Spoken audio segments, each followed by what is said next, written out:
तो आप लोग कैसे हैं? देखिए, आप लोग जीके परमार सर के साथ पढ़ रहे होंगे, बहुत अच्छा है। आप नवीन सर के साथ जीके पढ़ रहे हैं, बहुत अच्छा है। आप जीके कहीं से भी पढ़िए, उससे हमें कोई प्रॉब्लम नहीं है। लेकिन जो भी आप नवीन सर से, परमार सर से जो जीके पढ़ रहे हैं, उसके लिए आप क्विक रिवीजन होना ज़रूरी है। क्योंकि आप लेक्चर 1 घंटा 1.5 घंटा का लेक्चर देख रहे हैं, उसके साथ आप 5 मिनट 10 मिनट का क्विक रिवीजन हमारे साथ कर लीजिएगा, तो वो जो पढ़ाए हैं आपको रिमेंबर चुटकियों में याद हो जाएगा। तो चलिए, आज से हम अपना जो पैशन में रहा है, खुद का पैशन है कि पढ़ाए, आगे हम चल के कुछ जीके यूट्यूब पर पढ़ाए या कहीं भी संस्थान में पढ़ाए, तो आज से हम अपना पैशन पर काम करने का प्रयास कर रहे हैं। जो भी जीके आप परमार सर के साथ पढ़ रहे हैं, उसका क्विक रिवीजन हम आपको इस वीडियो के माध्यम से कराएंगे। इसमें 10 से 15 क्वेश्चन होंगे, लेकिन उसका जो एक्स्ट्रा फैक्ट है वो आपको बहुत ही एग्ज़ाम के लिए मदद करेगा। तो चलिए शुरुआत करते हैं। आज जो ये क्वेश्चन देख रहे हैं, आपको लगेगा कि सब इजी क्वेश्चन करवा रहे हैं, नहीं, ये सब PYQ है। तो PYQ में जो क्वेश्चन आपको पूछा गया है वही क्वेश्चन परमार सर, नवीन सर, कुछ एक्स्ट्रा आपको यूट्यूब पर नहीं देखने को मिलता है। सारा कंटेंट PYQ का खेल है।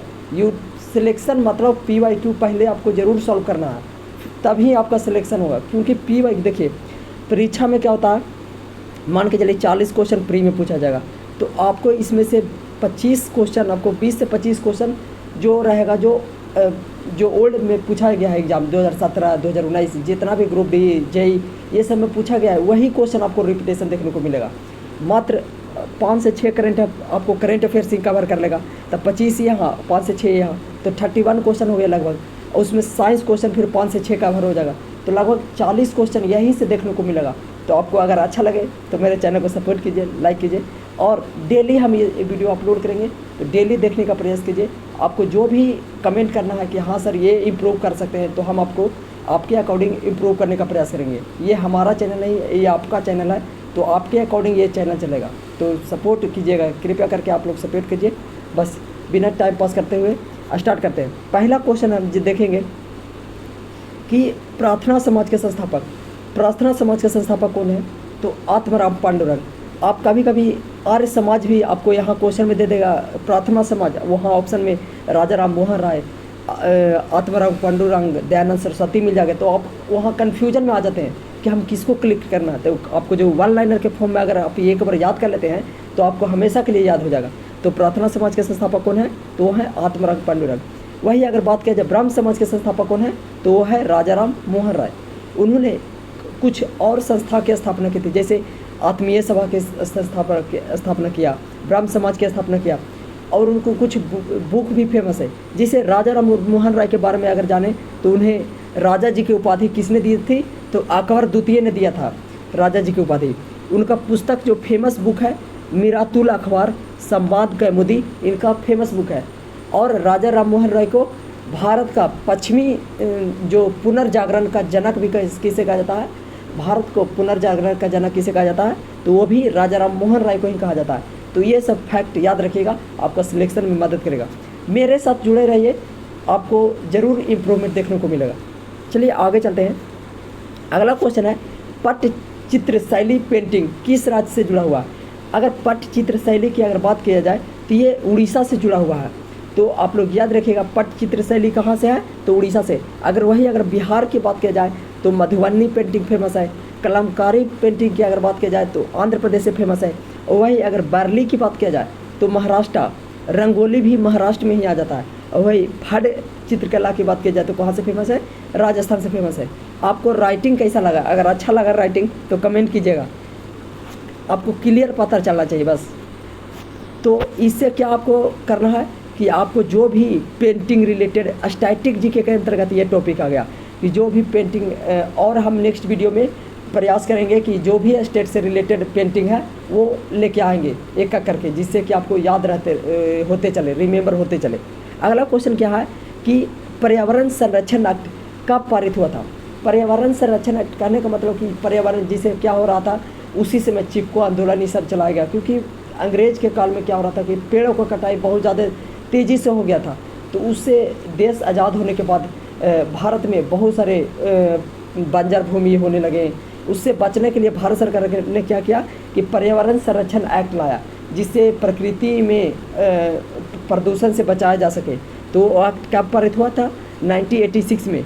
और उसी समय, उसी के 2 साल पहले अगर बात किया जाए तो भोपाल गैस ट्रेजडी हुआ था। इससे बहुत सारे क्वेश्चन आपको भविष्य में देखने को मिलेंगे। जैसे पूछता है कि किस कंपनी में ये घटना घटित हुआ था, तो उस कंपनी का नाम क्या था, यूनियन कार्बाइड, और गैस का नाम क्या था, मिथाइल आइसोसाइनेट। और ये घटना कब हुई थी, तो 1984 में।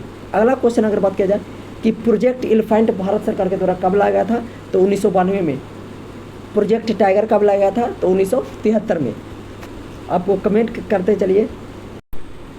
अगला क्वेश्चन है पाचन। साइंस से भी रिलेटेड क्वेश्चन आएगा, स्टैटिक से भी आएगा।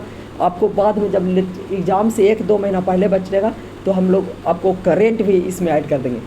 तो मानव शरीर में पाचन प्रणाली, तो अगर बात किया जाए, देखिए सबसे पहले पाचन प्रणाली की अगर बात किया जाए तो सबसे पहले मुख से स्टार्ट होता है। सबसे पहले मुख में जाएगा, फिर कंठ में जाएगा, तो उसे ग्रास नाली भी कहा जाता है। फिर स्टमक, पेट में आएगा, फिर उसी में छोटी आंत, फिर बड़ी आंत में क्या होता है, पानी का ऑब्जर्वेशन होता है।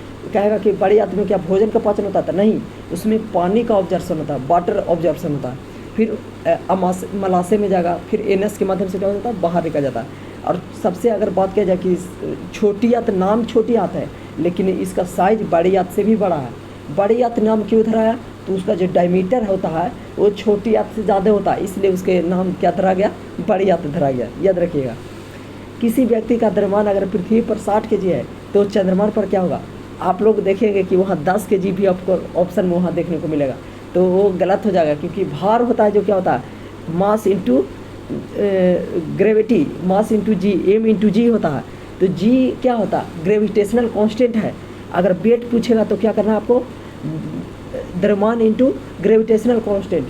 तो पृथ्वी पर चंद्रमा के रिस्पेक्ट में क्या होता है, चंद्रमा पर क्या होता है, 1/6 होता है पृथ्वी के रिस्पेक्ट में। अगर पृथ्वी पर किसी मानव का भार 60 kg है तो वही चंद्रमा पर कितना भार हो जाएगा, तो 60 × 1/6, तो मीन्स कितना हो जाएगा, 10 kg। और वही अगर द्रव्यमान की बात किया जाए तो द्रव्यमान हर जगह सेम होता है, वो पृथ्वी पर चल जाए या पाताल लोक में चल जाए या स्वर्ग लोक में चल जाए या अंतरिक्ष में चल जाए, कहीं भी जाएगा तो उसका जो द्रव्यमान होगा वो हमेशा सेम रहेगा। याद रखिएगा। अगला क्वेश्चन है कि दक्षिण अमेरिका के 2 स्थलरुद्ध देश का नाम बताइए। स्थलरुद्ध देश कहने का मतलब लैंड लॉक, मतलब कि वहाँ जैसे ये देखिए ये बॉर्डर है, तो ये बॉर्डर से इधर वाला जो हो गया, कुछ ही हो गया, इधर समुद्र है तो ये लैंड लॉक नहीं हुआ, लेकिन जो बीच में क्लोज है वो क्या हो गया, लैंड लॉक हो गया। तो दक्षिण अमेरिका में 2 देश का नाम बताइए जो लैंड लॉक है ऑप्शन के अकॉर्डिंग। ऐसे तो बहुत सारे देश है दक्षिण अमेरिका में, लेकिन ऑप्शन कौन सा होगा, पैराग्वे तथा बोलिविया, ये सब फेमस है। तो याद रखिएगा कि पैराग्वे तथा बोलिविया क्या है, लैंड लॉक है। अगला क्वेश्चन क्या है कि कौन सा ऐसा महाद्वीप है जहाँ कोई भी लैंड लॉक देश नहीं है, तो वह है ऑस्ट्रेलिया और उत्तरी अमेरिका, जहाँ कोई भी लैंड लॉक देश नहीं है। अगला क्वेश्चन है कि समुद्र तट वाला, सबसे लंबी समुद्र तट वाला राज्य कौन सा है, तो वो है कौन सा है, गुजरात, जिसकी अगर लंबाई की अगर बात किया जाए तो 1214 किलोमीटर।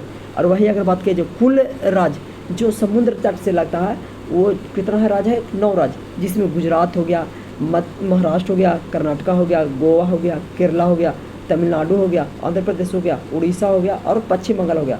तो वही अगर बात किया जाए कि समुद्र तट की लंबाई कितनी हो जाएगी, तो 6100 किलोमीटर, क्या हो जाएगी, 6100 किलोमीटर।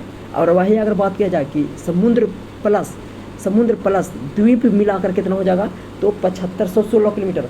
और वही अगर बात किया जाए तो पूरा भारत को मिलाकर कितना हो जाएगा, तो 15600 किलोमीटर। ये सब याद रखिएगा। अगला क्वेश्चन है, थोड़ा सा टाइम ज़्यादा होगा लेकिन आपको पैसेंस बना कर रखना, आपको सीखने को कुछ ना कुछ मिलेगा। अगला क्वेश्चन है कि यूटी में बताइए। तो यूटी में 4 यूटी है जो समुद्र तट से लगा हुआ, वो कौन कौन है, तो वो है लक्षद्वीप, अंडमान निकोबार, पांडिचेरी और दामन और नागर हवेली।